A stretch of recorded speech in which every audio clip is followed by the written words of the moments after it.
The story of Charles Michael Schwab is one of the most fascinating sagas of America's Gilded Age, a time when fortunes were built from iron, steel, and dreams. It is the story of a man who climbed from the humblest beginnings to stand among kings of industry, only to lose everything he had built. His life is a portrait of ambition, glory, and tragedy. And the magnificent mansion he left behind mirrored every rise and fall of his journey.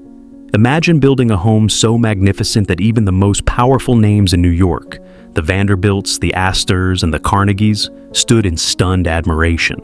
Newspapers called it the most dazzling private residence in America. Its halls were filled with light, art, and music. Yet, just a few decades later, its owner, once one of the richest men alive, would die in a small apartment, almost forgotten by the world he had once conquered. This is the story of Charles Schwab, the boy who dreamed beyond the limits of his world, the man who built an empire of steel, and the legend whose palace became a ghost. Humble beginnings in Pennsylvania. Charles Michael Schwab was born on February 18, 1862, in the quiet little town of Williamsburg, Pennsylvania. His parents were John and Pauline Schwab, hard-working German Catholics who believed deeply in honesty, faith, and effort. Life in their small wooden home was simple and modest. There was no electricity, no running water, and no luxury, only the steady rhythm of work and prayer. John Schwab, a carpenter by trade, spent his days repairing wagons and building furniture for neighbors. Pauline, his devoted wife, managed the household, cared for the children, and cooked hearty meals from what little they had. The Schwabs were not wealthy, but their house was rich in something far greater: determination. From a young age, Charles showed a spark that set him apart. He was curious about everything. He asked questions no one else thought to ask, about machines, bridges, and how things worked. He devoured books when he could find them, reading by the faint light of a kerosene lamp after long days of chores. But in the 1800s, life in rural Pennsylvania was not easy. Factories and railroads were growing, but small families like the Schwabs often struggled just to get by. When Charles was still a teenager, he left school to help support his family. His first job was at a small grocery store, stocking shelves, weighing sugar, and carrying bags for customers. It wasn't glamorous, but it taught him something he would never forget: the value of persistence.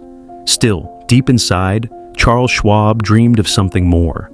He didn't want to spend his life behind a counter. He wanted to build, to create, and to lead. His dream was simple yet enormous: to rise above his circumstances and shape the world around him. A leap into the world of steel. One day, fate stepped in. As a teenager, Charles managed to get a job at the Carnegie steel company owned by Andrew Carnegie, one of the most powerful men in America. The steel industry was booming, and Pittsburgh had become its beating heart. The mills roared day and night, their chimneys pouring black smoke into the sky, symbols of progress and power. At first, Charles Schwab was just another laborer among thousands. The work was brutal. Inside the mill, the heat was suffocating, and the clang of metal never stopped. Sparks flew like fireflies, and the smell of molten steel filled the air. Men worked long hours for little pay, and accidents were common, but Charles was not like most workers. He watched, listened, and learned. He paid attention to how the machinery worked, how supervisors managed their crews, and how each part of the process fit into the whole. He didn't just do his job, he studied the business. His sharp mind and natural charisma soon caught the attention of his bosses. He had a rare combination of technical skill and charm. Workers respected him. Managers trusted him. Even Andrew Carnegie himself began to notice this young man with quick wit and endless energy. Within a few short years, Charles Schwab rose from a common laborer to a foreman, and then to superintendent. By his mid-20s, he was already managing one of the company's major mills. His rise was nothing short of astonishing. A new kind of leader. What truly set Charles Schwab apart was not just his intelligence, it was his spirit. While many industrial leaders of the time ruled through fear, Schwab led through inspiration. He understood people. He believed that every worker wanted to be proud of his job, and he made them feel valued. He once said, "The way to get things done is not to drive people, but to lead them." That simple belief became the foundation of his success. He walked through the mills greeting workers by name, asking about their families, praising good work. He smiled easily, laughed often, and made people feel part of something greater than themselves. In an age of ruthless bosses and harsh conditions, Schwab's kindness stood out. By 1897, at just 35 years old, Charles Schwab had done the unthinkable. He became the president of Carnegies Steel, the largest steel company in the world. For a boy born to a poor carpenter, it was an unbelievable rise, the true embodiment of the American dream. Andrew Carnegie, once his mentor, admired him deeply but also sensed his ambition. "Charlie," Carnegie once said, "has more ideas in a week than most men have in a lifetime." And indeed, Schwab was never short of ideas. He saw opportunities everywhere. When J.P. Morgan, the legendary banker, bought out Carnegie Steel in 1901 to form U.S. Steel, Charles Schwab became its first president. Overnight, his salary and stock made him one of the richest men in the country. At that moment, Charles Schwab stood at the peak of success, admired, powerful, and wealthier than he had ever imagined. But this was only the beginning. With great success came great temptation, a taste for the good life. Unlike his old boss, Andrew Carnegie, who lived modestly despite his wealth, Charles Schwab believed that money should be enjoyed. He had a deep love for music, art, and beauty. He attended operas, collected paintings, and filled his homes with fine furniture from Europe. He hosted grand dinners where guests dined under crystal chandeliers and listened to orchestras play. He once admitted with a grin, "I like to see the wheels go around, not only in my mills, but in my social life." To Charles Schwab, life was meant to be lived fully. He bought expensive cars, entertained lavishly, and traveled the world in style. He loved the thrill of the new century, the fast cars, the electric lights, and the growing skyline of New York City. By the early 1900s, Schwab had it all: wealth, fame, and power. But there was one dream left to fulfill, a dream that would define his legacy. He wanted to build a house that would stand as a monument to everything he had achieved, a home so grand that even the mighty Vanderbilts and Astors would whisper his name with awe, a palace that would make history. Building the Palace of Dreams, Chateau Schwab. When Charles Schwab decided to build a home worthy of his success, he wanted more than comfort. He wanted a symbol, a palace that announced to the world that the poor carpenter's son had risen higher than anyone ever expected, choosing the wrong side of town. In the early 1900s, the richest families in New York were racing to outshine one another along Fifth Avenue, beside Central Park. That stretch of mansions was known as Millionaire's Row. There, the Vanderbilts, Astors, and Carnegies lived behind marble facades and gilded gates. But Charles Schwab wanted to be different. He didn't want to copy other men's castles. He wanted to surprise them. So, he chose land far away from Fifth Avenue, on Riverside Drive, overlooking the wide, glittering Hudson River between 73rd and 74th Streets. At the time, that choice shocked society. The rich whispered that Riverside Drive was the wrong side of town, too quiet, too far, too ordinary. But Schwab smiled at the gossip. He told his wife, Urena Schwab, "Our home will be so beautiful, no one will dare refuse an invitation." A disagreement at home. Urena Dinky Schwab had grown up loving music, art, and city life. She adored New York's grand theaters and elegant parties near Central Park. When her husband announced they were building far away from the center of high society, she was horrified. To her, Riverside Drive sounded like exile. She feared her friends would stop visiting, and that she would fade from the glittering social world she loved. But Charles could be persuasive. He painted a vision of a palace on a hill, gardens full of roses, grand halls glowing with light, and views of the river that no Fifth Avenue mansion could match. Reluctantly, Urena agreed, and so began one of the most ambitious construction projects New York had ever seen. The French vision? To bring his dream to life, Schwab hired Maurice Herbert, a young French-born architect trained in Paris. Most millionaires of the time hired famous American names such as Stanford White or Richard Morris Hunt. But Charles Schwab wanted something that felt authentically European. "I don't want another Fifth Avenue house," he reportedly told Herbert. "I want a home that feels alive, a house that will make people stop in their tracks." The two men worked for months, sketching, arguing, revising, and dreaming. They settled on the Beaux Arts style, the same grand design used for the Paris Opera House. It was bold, symmetrical, and richly decorated. But Schwab went further. He wanted the mansion to look like a castle lifted straight from the Loire Valley of France. Towers, turrets, carved balconies, a true chateau for America's new royalty. A palace rises. When construction began, New Yorkers were stunned. On a quiet stretch of Riverside Drive, a pink granite castle began to climb toward the sky. Its walls glowed rose-colored in the sunlight. Tall towers pierced the skyline, their slate roofs glimmering like armor. Passers-by stopped to watch as hundreds of masons, sculptors, and carpenters worked day and night. The mansion slowly took shape, a blend of French fantasy and American confidence. Newspapers called it Chateau Schwab. Even before it was finished, it had become famous. Reporters compared it to royal palaces. Society pages speculated about its cost. It took 4 years and more than 300 workers to complete. The final price? Over $6 million. An enormous sum in 1906, equal to roughly $200 million today. Half went into construction and the other half into furnishings and art. The New York Times declared a mansion to surpass any other city home in America, perhaps even in the world. First impressions.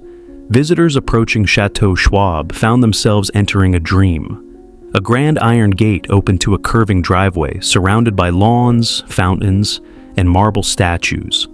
At night, electric lamps lined the path, casting golden light on trimmed hedges and blooming roses. Ahead stood the main entrance, a wide staircase of white marble leading to towering wooden doors carved with bronze details. Above them hung the Schwab family crest, a symbol of pride and power. Inside waited a world of wonder. The grand foyer stretched 2 stories high, its floor polished to a mirror shine. Marble columns gleamed beneath golden chandeliers. Stained glass windows bathed the room in colors of ruby, sapphire, and emerald. Guests often paused at the threshold, speechless. Every inch of the mansion shouted success, not in words, but in the sheer beauty of its craftsmanship. Inside the palace, Charles Schwab demanded perfection. The mansion contained 75 rooms, and every door, window, and staircase was handcrafted. Over 100 artists worked on the interiors, painters, sculptors, woodcarvers, and metalworkers from around the world. Each room had its own theme, its own mood, its own story. The Grand Hall. The heart of the house was the Grand Hall, so large that voices echoed from wall to wall. A sweeping staircase curved upward like a river of marble, guarded by mahogany rails carved with flowers and vines. Above, a massive crystal chandelier sparkled with thousands of prisms. At the top of the stairs hung a portrait of Charles Schwab himself, painted to remind every visitor whose kingdom they had entered. The ballroom. Next came the ballroom, a space built for music and movement. Its oak-paneled walls glowed with gold leaf. The ceiling was painted with angels and clouds, as if heaven itself hovered above the dancers. A giant organ stood against one wall, ready to fill the air with sound. During parties, orchestras played as hundreds of guests in silk gowns and tuxedos danced beneath the lights. When the chandeliers reflected on the mirrors, the entire room shimmered like liquid sunlight. Charles and Urena Schwab became legendary hosts. Their gatherings drew the most famous people of the day, politicians, artists, and even European nobles. For a night, the Hudson River sparkled with the glow of Chateau Schwab's windows, a private chapel and hidden luxuries. Though he loved grandeur, Charles Schwab was also a devout Catholic. He built a private chapel inside the mansion, a room of marble and stained glass that glowed like a jewel when the sun poured through its windows. The altar was carved from white stone, and visitors compared the space to a cathedral in miniature. Beneath the mansion lay even more wonders. There was one of the first indoor swimming pools ever built in a private home, its tiles glimmering blue and green. Nearby were a bowling alley, gymnasium, and even a small power plant that generated electricity for the entire estate. 6 elevators connected the floors, a miracle of modern technology at the time, and early air conditioning kept the rooms cool in summer. At a time when most Americans still lived without electricity, the Schwabs enjoyed comforts that seemed like science fiction. The art gallery. Among all the rooms, the art gallery was the crown jewel, a quarter of the mansion's total cost. Today's equivalent of more than $50 million went into art alone. Paintings by European masters lined the walls. Sculptures from Italy and France stood on marble pedestals. The collection was so impressive that pieces were loaned to the 1904 World's Fair in St. Louis. Visitors described the gallery as a museum disguised as a home. For Charles Schwab, the gallery was not just decoration, it was proof. Proof that a boy from a small town could rise to own the treasures of kings. A home that stunned New York. When Chateau Schwab finally opened its doors, New Yorkers were mesmerized. Carriages lined up outside during evening parties, and the press could not get enough of the story. Even Andrew Carnegie, known for his modest brick mansion nearby, admitted with amazement, "Have you seen that place of Charlie's? It makes mine look like a shack." For a time, the Schwabs seemed untouchable, a couple living at the very peak of America's gilded glory. But behind the laughter, champagne, and music, shadows were beginning to form. The palace that symbolized triumph would soon become a cage of loneliness and loss. The gilded dream fades, life inside Chateau. Schwab and the Great Fall. For a while, Chateau Schwab stood as a glittering symbol of the Gilded Age, a palace of dreams overlooking the Hudson River. Its glowing windows could be seen from passing boats at night, and its ballroom echoed with the laughter of America's elite. Beneath those chandeliers, New York's most powerful men and most beautiful women danced, toasted, and whispered. And in the center of it all stood Charles Schwab, the King of Steel, the man who had conquered poverty and built his own empire of wealth and wonder. But time, like fortune, never stands still. Life at the Chateau. In the early 1910s, life inside Chateau Schwab sparkled with non-stop excitement. Charles was a man who adored company. Every week brought new dinners, new concerts, and new faces. Musicians performed in the ballroom. Artists and inventors shared ideas in the library. Urania Schwab, once the perfect hostess, glided through these events dressed in gowns imported from Paris, diamonds glittering under candlelight. She was admired for her beauty, her poise, and her generosity. Invitations to a night at the Schwab's mansion became one of the most coveted in New York. The air inside the house smelled of flowers, champagne, and perfume. The orchestra played soft melodies while guests admired priceless art and marble staircases. For a while, it seemed as if the Schwab's life would stay perfect forever. But perfection never lasts. A quiet change. Slowly, the atmosphere inside the mansion began to shift. At first, no one noticed. Urania, once the radiant hostess of New York's grandest parties, began to stay upstairs more often. She grew self-conscious about her appearance and increasingly uncomfortable in public. Some said it was her health. Others whispered that loneliness had begun to creep in. While the music played below, Urania would sometimes sit by her window, staring out at the Hudson River. She no longer wanted to attend the endless dinners and parties. Rumors spread through high society that Mrs. Schwab had withdrawn from the world, that she rarely left her bedroom. Charles, ever energetic, didn't slow down. He was always moving, always talking, always hosting. He loved the thrill of conversation, the excitement of business, and the spotlight of admiration. But as he dazzled guests with jokes and laughter, a quiet distance grew between husband and wife. They still lived under the same roof, but it was as if two separate worlds existed inside that one great house. The two lives of the Schwabs. Downstairs, Charles Schwab entertained with boundless charm. He loved stories, laughter, and grand gestures. He was known for his generosity, tipping waiters huge sums, donating to churches, and supporting orchestras. But he also had a taste for excess. He adored fast cars, horse racing, and gambling.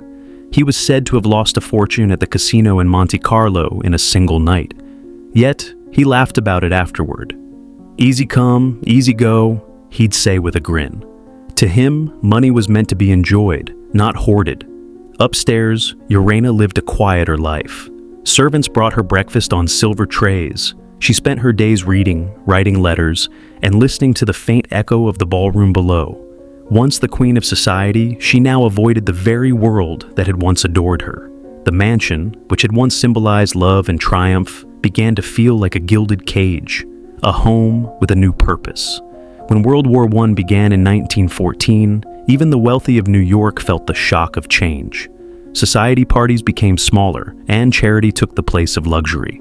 In 1917, Urania Schwab stepped out of her isolation to help the war effort. She opened the grand rooms of Chateau Schwab to the American Red Cross, allowing volunteers to use its marble halls to sew clothing and bandages for soldiers overseas.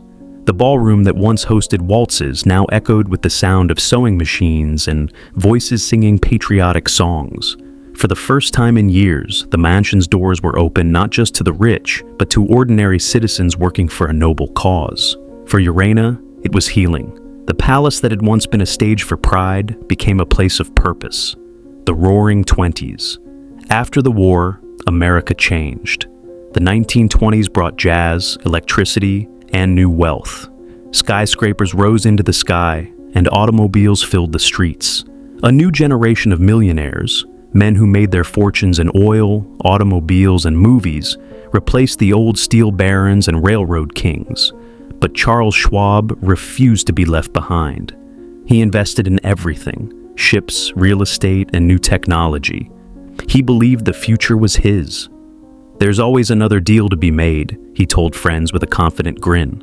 He threw larger parties, traveled across Europe, and filled his life with constant motion. But behind the optimism, the world was shifting under his feet. Younger millionaires saw Chateau Schwab not as a marvel, but as a relic, a symbol of a fading era. The giant French palace looked out of place in a modern city, now ruled by Art Deco towers and neon lights. Still, Charles Schwab continued to spend, to dream, and to live large. He had survived poverty. He believed he could survive anything. The Great Crash. Then came the year 1929, the year that changed everything. In October, the stock market collapsed. Panic swept through Wall Street like wildfire. Fortunes vanished in days. Banks failed. Factories closed. The Great Depression had begun. For Charles Schwab, the crash was devastating. His investments in steel, in railroads, in manufacturing, all began to crumble. His fortune, once measured in tens of millions, began to disappear. At first, he refused to panic. He sold stocks, borrowed money, and mortgaged his properties, believing the market would soon recover. But it didn't. The numbers kept falling.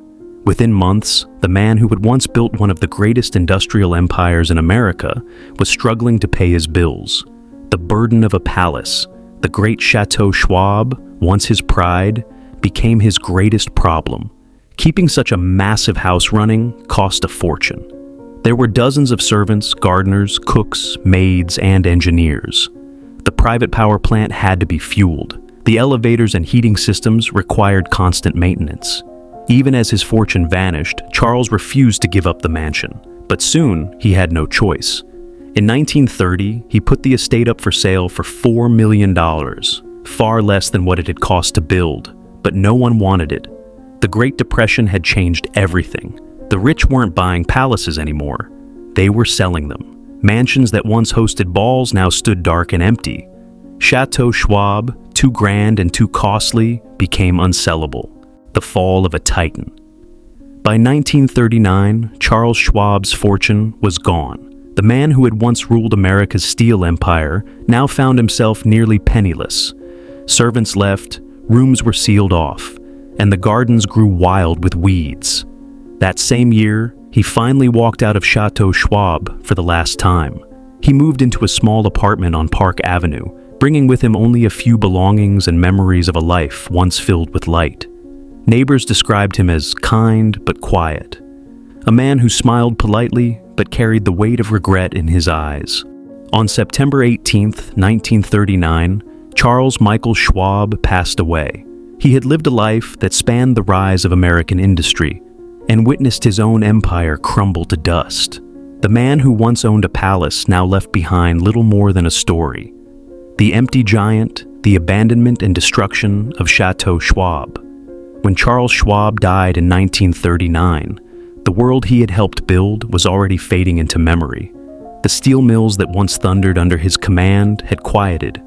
The great mansions of the Gilded Age were being replaced by tall, modern apartment towers, and standing silently above the Hudson River, like a forgotten castle from a lost kingdom, was Chateau Schwab, his greatest creation and his greatest curse, a palace without a king.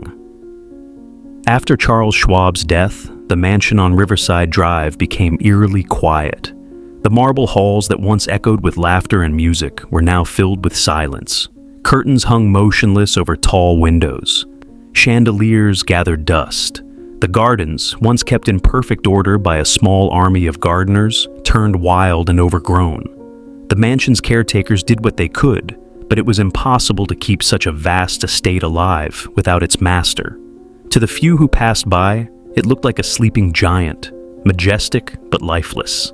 Its pink granite walls still glowing faintly in the sun, as if remembering the parties, the orchestras, and the bright carriages that once filled its drive.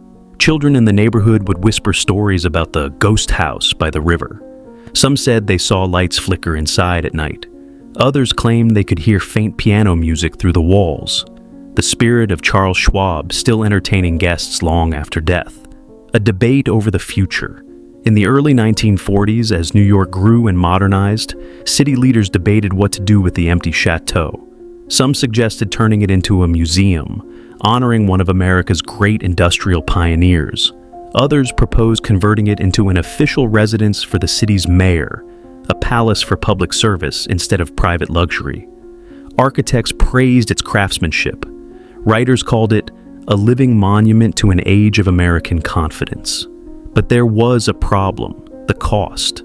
Maintaining the mansion would have required enormous funds. Heating it, cleaning it, staffing it, all were far too expensive for a city recovering from the Great Depression and preparing for war.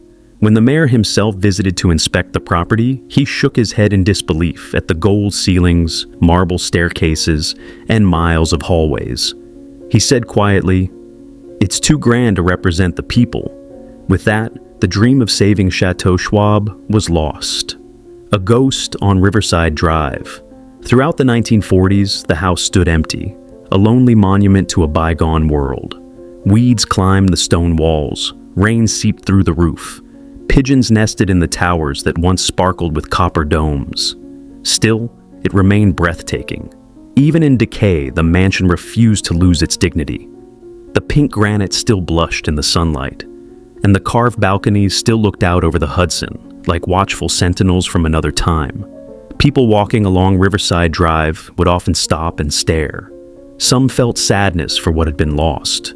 Others felt relief that such excess had vanished. The mansion became a mirror, reflecting each person's feelings about wealth, ambition, and time. But time, as always, won the decision.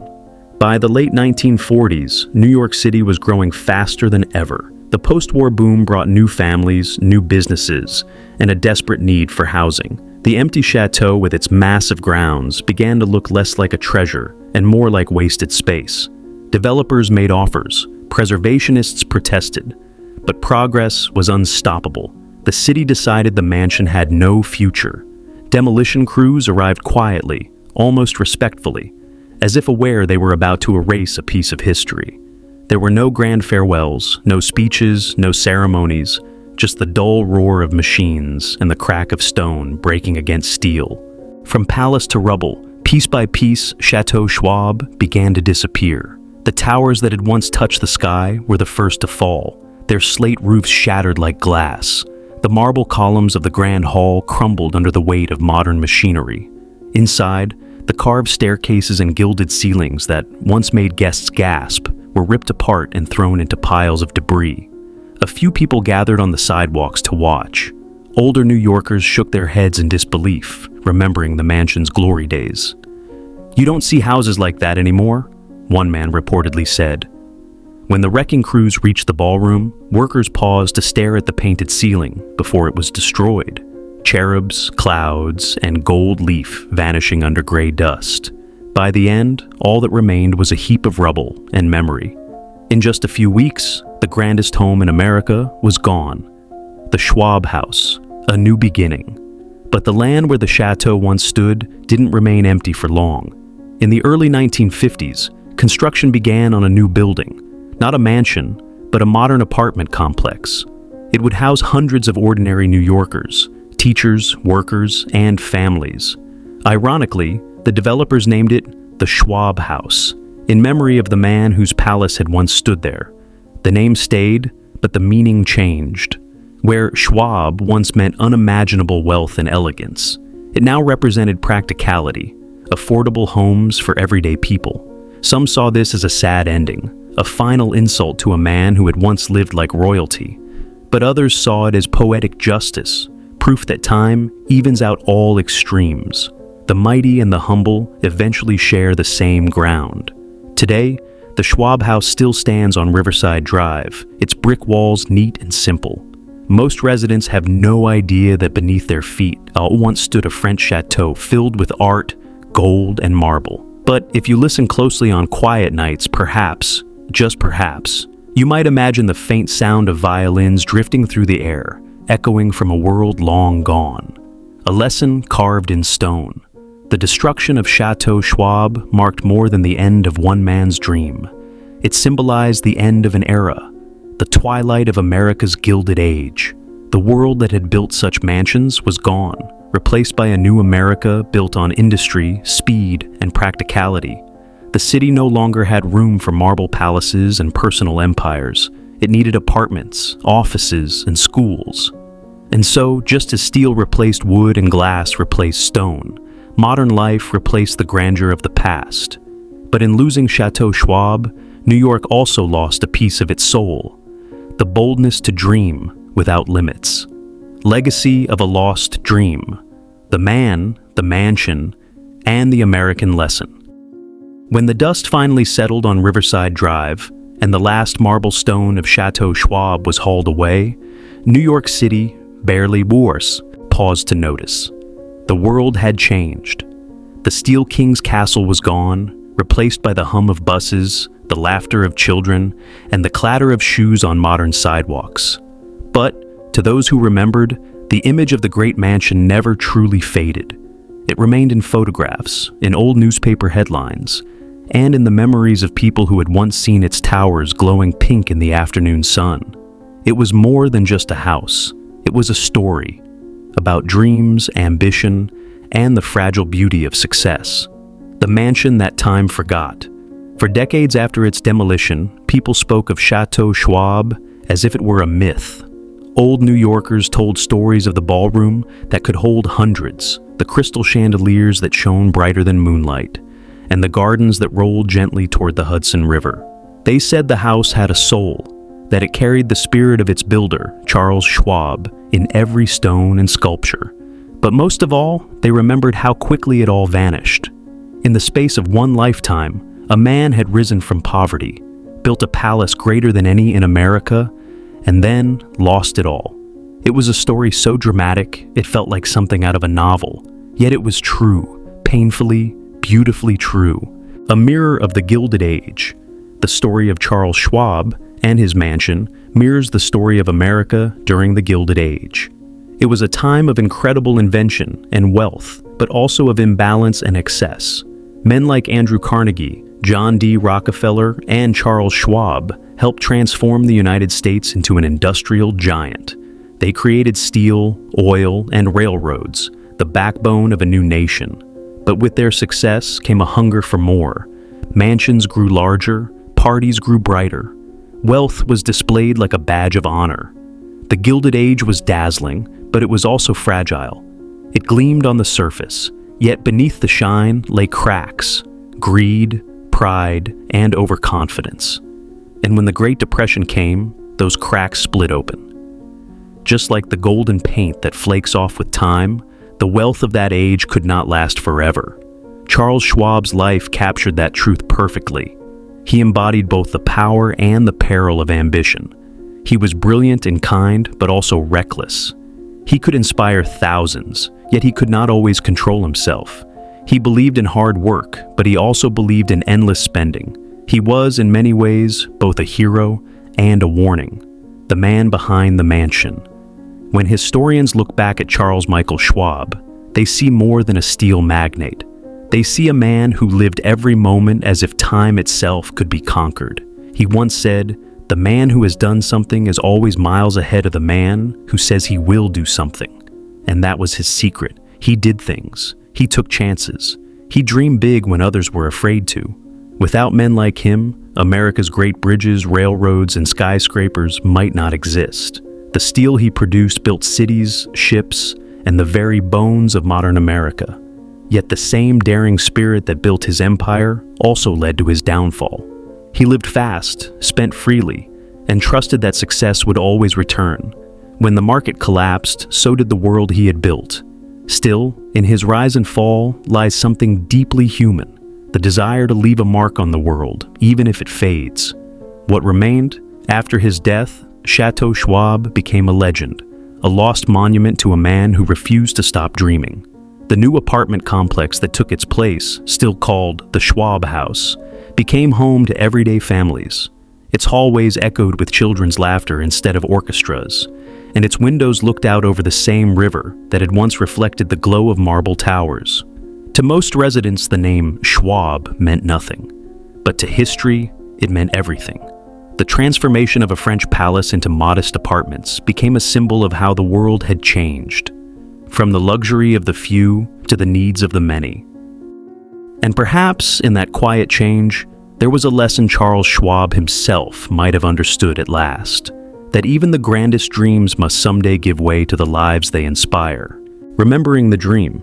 Today, if you walk along Riverside Drive between 73rd and 74th Streets, you'll see a large brick building surrounded by trees and parked cars. It's peaceful, ordinary, a part of modern New York life. But if you close your eyes for a moment, the past begins to return.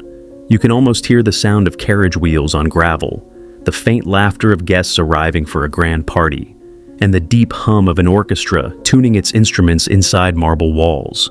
You can almost see Charles Schwab standing at the top of his staircase, welcoming guests with that confident smile, proud, unstoppable, believing his success would last forever.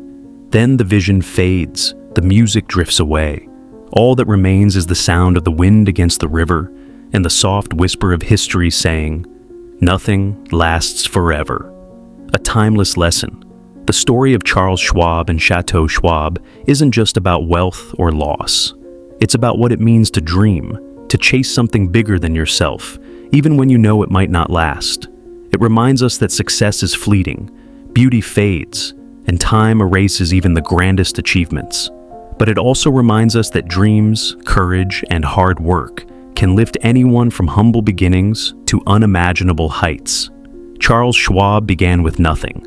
No money, no connections, no power, just a fierce belief that he could shape his own destiny. And for a while, he did. He built an empire. He built a palace. He built a life that, even after ruin, the world still remembers. That is a legacy far greater than gold or marble. The ghost of the Gilded Age. Every great age leaves behind a ghost. The Gilded Age left behind its palaces, the Breakers, the Frick Mansion, the Vanderbilt houses, and for a time, Chateau Schwab. Some still stand, others like Schwab's have vanished, but their stories remain, whispered through time, teaching each new generation that progress always comes with a price. In the end, Charles Schwab achieved everything a man could dream of, except permanence. His house may be gone, but his story remains carved into the spirit of America itself, a reminder of ambition's brilliance and its cost. The final reflection. If you ever find yourself walking along the Hudson at sunset, look toward the gentle curve of Riverside Drive. Imagine, just for a moment, a palace of pink stone standing there, towers gleaming in the fading light, windows blazing with gold. Imagine the laughter, the music, the pride, and then remember, that behind every shining success is a fragile heart, and behind every palace stands a dream that time will one day take away. But even when the marble crumbles and the towers fall, the dream remains, living quietly in stories, in memories, and in the eternal human desire to build something beautiful before the world moves on. The story of Charles Schwab is not just the story of one man, it is the story of America itself, bold, brilliant, flawed, and endlessly reaching for the stars. And though his palace is gone, the echo of his dream still lingers on the wind above the Hudson, a whisper from another age that says, "Dare greatly, build boldly, and remember, even if time takes everything, the dream is what endures."